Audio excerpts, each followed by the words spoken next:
საქართველო, რომელსაც ნავთობი არ აქვს, საწვავის ექსპორტის რეკორდებს ხსნის. დღევანდელი მონაცემებით ქვეყანას 3224%-იანი მატება აქვს. ეს სტატისტიკურ მონაცემებში ნამდვილად გასაოცარ ზრდად გამოიყურება. საქსტატის მონაცემების მიხედვით, მხოლოდ იანვარში 56 მილიონი დოლარის საწვავი გავყიდეთ, ჯამში 145,000 ტონა.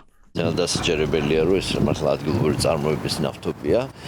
და ეს რო ემთხვევა იმას, რომ რუსეთი არის საერთაშორისო სანქციების ქვეშ და ყველა ხვრელს და გზას ეძებს იმისთვის, რომ გაასაღოს თავის ნავთობპროდუქტები, ამ ფონზე მე მგონი საკმაოდ საფუძვლიანი ვარაუდია, რომ საქართველო ჩართულია რაღაც ესეთ სქემებში. სულ არ არის გასაკვირი, ხა ივანიშვილის მართლობა ესეთ შედეგს რო დადებდა.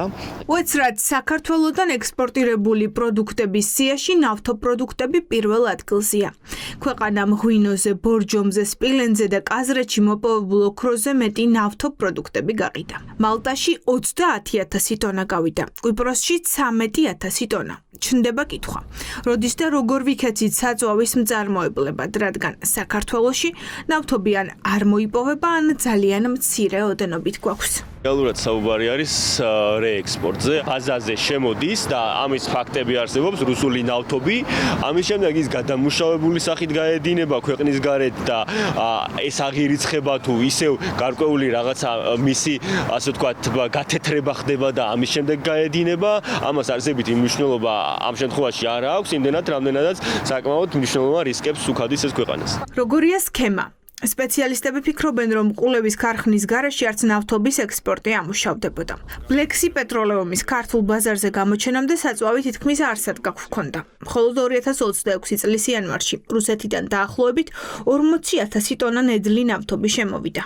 ეკონომისტები ამბობენ, რომ გადამუშავება არ მომხდარა, манипуляციებით მოახერხეს, წარმოების ქვეყანა და ეტიკეტი შეცვალეს და ასე გავიდა საქართველოდან რუსული ნავთობი ჩვენი სახელით. ქვეყანა დიდ შარში ეხვევა, ეხლა უკვე გასაგებია თუ რატომ აპირებს ევროკავშირი ყულევის სპორტის დასანქცირებას. ეს არის სანქციების გვერდის სწავლა, რუსული ნავთობის ფაქტობრივად ჩამოსხმა ყულევის ტერმინალში და რამდენიმე დღეში ხელახლა გადატვირთვა გემზე და უკვე რაღაც манипуляციებით გზა პროდუქციის სახით გატანა. უზარმაზარი რისკის ქვეშ აყენებენ ქვეყანას ადამიანები, რომლებიც არაფერს ქმნიან, ფულს შეუძლებს ერთეულები, ნაღებს ხსნიან. შემოდის რუსეთიდან ნავთობი, ჩაისხმება რეზერვუარში, გადის რეზერვუარიდან, არავითარი დამატებული ღირებულება არ იქნება, ყულევში ქარხანა არ მუშაობს, მუშებს ხელფასი არ ეძლევათ, არც DGG იქნება, რომ ბიუჯეტში შევიდეს, არც მოგების გადასახადი, ამ манипуляციით ჩასხმა, გადასხმა, ექსპორტით ვიღაცები ღებულობენ მილიონებს. ჩვენ არ ვართ ნავთობწარმოებელი ქვეყანა და შესაბამისად ამ რაოდენობის ნავთობი ვერ გვექნება,